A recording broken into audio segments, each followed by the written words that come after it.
तो अयोध्या वो नगरी जहां पर समय ठहर कर आस्था की धुन सुनता है, जहां हर सुबह मंदिर की सीढ़ियों पर रोशनी ऐसे बिखरती है जैसे स्वयं प्रभु भगवान राम श्रद्धालुओं को आशीष दे रहे हों। और आज वही अयोध्या अपनी गोद में इतिहास का एक और स्वर्णिम अध्याय लिखने जा रही है। रिपोर्ट देखिए।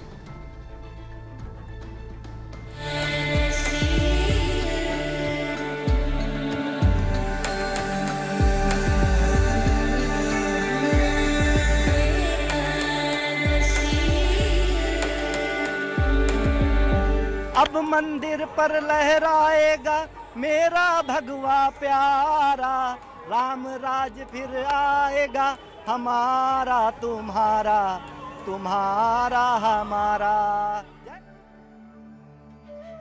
जहां हर सांस में प्रभु श्री राम का नाम घुला हो। यहाँ की हवा में भक्ति है, यहाँ की मिट्टी में इतिहास है, और यहाँ आने वाला हर भक्त एक अजीब सी शांति महसूस करता है। रामलला के दरबार की ओर बढ़ते कदम सिर्फ रास्ता नहीं तय करते, वो इंसान के भीतर सोई हुई श्रद्धा को जगा देते हैं। अयोध्या सिर्फ एक शहर नहीं है, वो भाव है जो दिल को नम कर देता है और आत्मा को स्पर्श कर जाता है।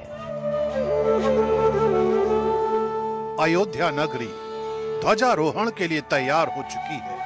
25 नवंबर के दिव्य और भव्य आयोजन की ऐसी अलौकिक तैयारियां चल रही हैं, जिन्हें देखकर श्रद्धा और भक्ति का सागर उमड़ता है। महिलाओं का समूह, सिर पर सरयू जल से भरे कलश, कदमों में विनम्रता और नजरों में भावनाओं का उफान। वे अपनी कथा के लिए निकल रही हैं, पर रास्ते भर के गीतों में अयोध्या की बदली हुई तस्वीर गूंजती है। आप व्यास हैं, आप ही के द्वारा बांची जाएगी कथा, तो जरा हमें बताएं कि कितना आपको बदला हुआ स्वरूप अयोध्या का दिखाई देता है। पहले की अयोध्या में आज के अयोध्या में जैसा लगता है भगवान का राम जरा हमें किसी चौपाई में बता दें। जैसे जेहि दिन राम जन्म श्रुति गावहीं और तीर्थ सकल तहाँ चले वावहीं, ऐसे भावुक होकर के हमारे अयोध्यावासी, हमारे नगर के वासी और यहाँ के हमारे अच्छे जरा हमें कुछ गुनगुना कर दिखा। प्रधानमंत्री के रूप में आए। उनकी आंखें नम हैं, पर मुस्कान चमकती है। वे कहती हैं, हमने ऐसी अयोध्या कभी नहीं देखी। सोचा नहीं था कभी कि ऐसा होगा यहाँ पे। ऐसा होगा। अयोध्या देख के कैसा लगता है? बहुत अच्छा, बहुत। कभी सोचा नहीं था। कभी सोचा नहीं। कभी अयोध्या से हैं आप लोग? हाँ, यहीं के प्रॉपर यहीं के अयोध्या के। पहले की अयोध्या और अब की अयोध्या में अंतर है, बहुत अंतर है। यहाँ राम रक्षा स्तोत्र की पंक्तियां हवा में तैरती हैं और श्रद्धालुओं के मन में शांति की नदी उतर आती है। ये सिर्फ अनुष्ठान नहीं, उस युग की वापसी सा लगता है जहां धर्म, धैर्य और करुणा का शासन था।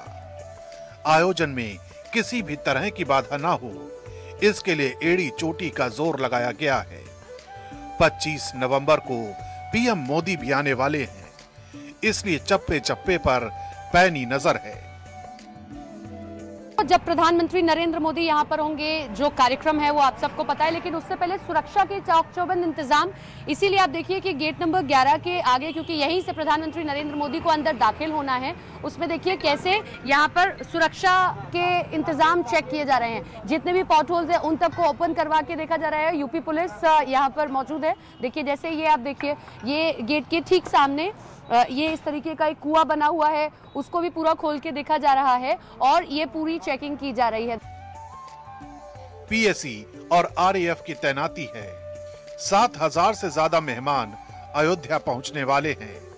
80 प्रमुख दानदाता हैं, जिन्हें वीवीआईपी प्रोटोकॉल दिया जाएगा। हम इस वक्त मौजूद हैं वीआईपी एंट्री गेट पे, यानी कि जगत गुरु श्री रामानंदाचार्य गेट पर। ये ठीक बिड़ला धर्मशाला के सामने वाला गेट है, जहां से सभी वीआईपी एंट्री होगी। इस पूरे कार्यक्रम के लिए, जो कि 25 नवंबर को आयोजित होने जा रहा है, प्रधानमंत्री नरेंद्र मोदी यहां पर धर्म ध्वजारोहण करेंगे, लेकिन इसके लिए 7000 मेहमानों को निमंत्रण दिया गया है। अब ये जो एरिया दिखाया जा रहा है, जहां से अभी तो भक्तों के लिए एंट्री शुरू है, लेकिन इस पूरे एरिया को सील कर दिया जाएगा, यानी आज शाम शाम से ही यहाँ पे एंट्री रिस्ट्रिक्टेड हो जाएगी और फिर उसके बाद कल और परसों यहाँ पे सिर्फ वीआईपी मूवमेंट रहेगा। मंदिर परिसर के 200 मीटर के दायरे में स्थित गेस्ट हाउस, होम स्टे और आश्रमों में आम श्रद्धालुओं के लिए सारी बुकिंग रद्द कर दी गई है। काशी और अयोध्या के 108 वैदिक विद्वान इन धार्मिक अनुष्ठानों का संचालन कर रहे हैं। ये उत्सव संतों के लिए क्या महत्व रखता है, इसे ऐसे ही समझा जा सकता है कि हनुमानगढ़ी के महंत राजू दास 500 वर्षों के संघर्ष की कहानी बताते हुए रो पड़ते हैं। 500 वर्ष के त्याग तपस्या संघर्ष के बाद भव्य राम मंदिर का निर्माण। मैं देश के यशस्वी प्रधानमंत्री जी को साधुवाद देता हूं। अगर मोदी जी प्रधानमंत्री नहीं होते तो ये संभव नहीं था, योगी जी मुख्यमंत्री नहीं होते तो ये संभव नहीं था, क्योंकि योगी जी और मोदी जी ने जो कार्य और काम किया है, संघ विचार परिवार ने जो ये दो महापुरुषों को जन्म दिया, जिसका परिणाम स्वरूप है आज भव्य दिव्य नव राम मंदिर का निर्माण। भूतो न भविष्यति संभव नहीं था। राम मंदिर का आदेश कोर्ट देने के बावजूद भी आपने देखा होगा विपक्ष के लोग काला टेंट पहनकर और राष्ट्रपति के पास मे करके रो रहे थे कि इस राम मंदिर से बीजेपी को लाभ और फायदा मिलेगा। क्या राम बीजेपी के हैं? क्या भगवान राम किसी एक दल, किसी एक पार्टी, किसी एक संप्रदाय के? राजू दास की आंखों से बहते हुए आंसू सिर्फ किसी संत की भावनाएं नहीं, 5 सदियों के तप, संघर्ष और प्रतीक्षा की गवाही है। वो कहते हैं कि रामलला का आज का वैभव उन अनगिनत भक्तों का फल है जिन्होंने बिना थके, बिना रुके आस्था का दीप जलाए रखा। उनके कांपते शब्दों में जिस पीड़ा और गर्व का संगम है, वही अयोध्या की असली आत्मा है, जिसे आज पूरा भारत अपने दिल में महसूस कर रहा है। राम जन्मभूमि तीर्थ क्षेत्र ट्रस्ट के महासचिव चंपत राय इस शुभ घड़ी की पूरी कहानी बताते हैं। ये शुभ पर्व है, शुभ पक्ष है। राम जन्मभूमि मंदिर पर